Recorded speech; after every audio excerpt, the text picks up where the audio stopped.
কিছুক্ষণের মধ্যেই ঢাকা আন্তর্জাতিক বিমানবন্দরে শরীফ ওসমান হাদির মরদেহ নিয়ে আসবে বাংলাদেশ বিমানের একটি ফ্লাইট। সিঙ্গাপুর থেকে সরাসরি বিমানবন্দরে এসে পৌঁছাবে বাংলাদেশ বিমানের এই ফ্লাইটটি, এবং বিমানবন্দরে ওসমান হাদির মরদেহ আসাকে কেন্দ্র করে এই জায়গাটিতে বিমানবন্দরের ৮ নম্বর গেটে কিন্তু যথেষ্ট নিরাপত্তা ব্যবস্থা নিশ্চিত করা হয়েছে। বিমানবন্দরে কিছুক্ষণের মধ্যেই 6টায় বিমানবন্দরে এসে পৌঁছাবে শরীফ ওসমান হাদির মরদেহ, এবং বিমানবন্দরে শরীফ ওসমান হাদির মরদেহ পৌঁছানোর পর এখান থেকে সরাসরি এলিভেটেড এক্সপ্রেস হয়ে এলিভেটেড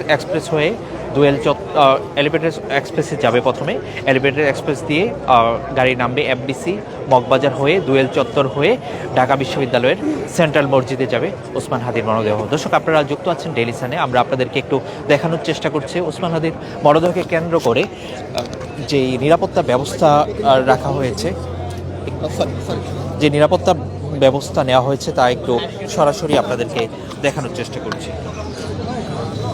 দর্শক, যেমনটা বলছিলাম আমি আপনাদেরকে লাইভে, ৮ নম্বর গেট দিয়ে কিন্তু প্রবেশ করবে শরীফ ওসমান হাদির মরদেহ, এবং এর আগে গত শুক্রবার 12ই ডিসেম্বর শরীফ ওসমান হাদি যখন নির্বাচনের প্রচারণা শুরু করছিলেন ঠিক তখনই নির্বাচনের প্রচারণার সময় পল্টন এলাকায় তাকে গুলি করা হয়। গুলি করার পর খুব দ্রুত ওসমান হাদিকে নিয়ে যাওয়া হয় ঢাকা মেডিকেল কলেজ হাসপাতালে একটি অপারেশন করা হয়। তারপর তার উন্নত চিকিৎসার জন্য নেওয়া হয় বসুন্ধরার এভার কেয়ার হসপিটালে। কিন্তু এভার কেয়ার হসপিটালে নেওয়ার পরও শরীফ ওসমান হাদির স্বাস্থ্যের ব্রেইনের যেই সেই অবনতি এবং ব্রেইনের সেন্স না পাওয়ায় তাকে উন্নত চিকিৎসা করার জন্য সিঙ্গাপুর জেনারেল হাসপাতালে নেওয়া হয়। সিঙ্গাপুর জেনারেল হাসপাতালে নেওয়ার পর গতকাল রাত 9টার দিকে একটি অপারেশন করা হয়, এবং অপারেশনের আগে ইনকিলাব মঞ্চ থেকে এবং ওসমান হাদির সাথে থাকা ব্যক্তিগত চিকিৎসক জানিয়েছিলেন তার স্বাস্থ্যের অবস্থা ভালো নয়, এবং তার যে অপারেশনটি করা হচ্ছে তাও তার জন্য জীবননাশের কারণ হতে পারে, এরকম একটি ধারণা ছিল।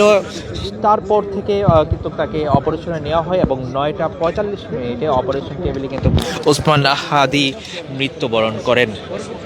ওসমান হাদিকে নিয়ে আপনারা দেখতে পাচ্ছেন, ওসমান হাদি মৃত্যুবরণ করার খবর বাংলাদেশে ছড়িয়ে পড়ার পর পুরো দেশেই কিন্তু বিক্ষোভের নগরীতে রাজধানী ঢাকা সহ পুরো দেশ বিক্ষুব্ধ হয়ে ওঠে এবং মানুষ রাস্তায় নেমে পড়ে।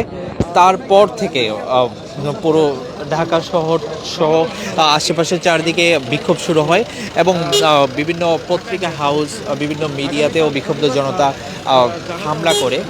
তারপর সিদ্ধান্ত হয় আজকে, গতকাল মারা যাওয়ার পরে সিদ্ধান্ত হয় আজ 3:50 একটি ফ্লাইটে সিঙ্গাপুর থেকে বাংলাদেশ বিমানের যে বিশেষ ফ্লাইট বাংলাদেশ বিমানের ফ্লাইটে করে ওসমান হাদির মরদেহ সিঙ্গাপুর থেকে সরাসরি বাংলাদেশে নিয়ে আসা হবে, এবং 6টায় নিয়ে আসা হবে। এর সামনে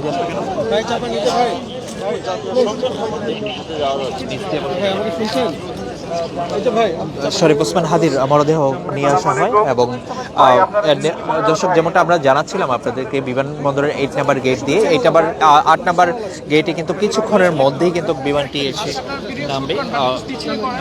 নামবে এবং 38 মিনিট পরে বিমানবন্দরে এসে নামবে।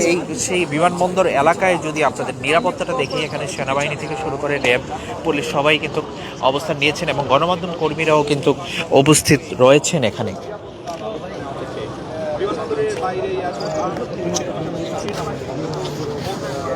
দর্শক, আপনারা যুক্ত আছেন ডেইলি সানের সঙ্গে। আমরা ডেইলি সান থেকে বিমানবন্দরের সবশেষ পরিস্থিতি আপনাদেরকে জানানোর চেষ্টা করছি।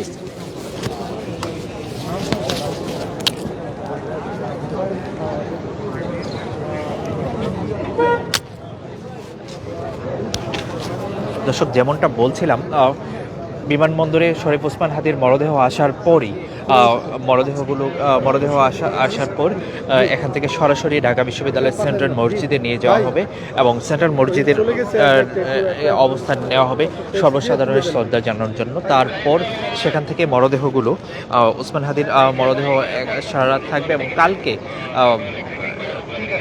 রাজধানীর মানিক মিয়া এভিনিউতে বাদ জোহর ওসমান হাদির জানাজা হওয়ার কথা রয়েছে।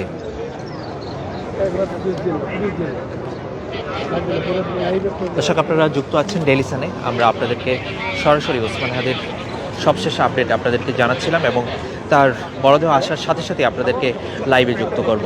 সঙ্গেই থাকুন ডেইলি সানে।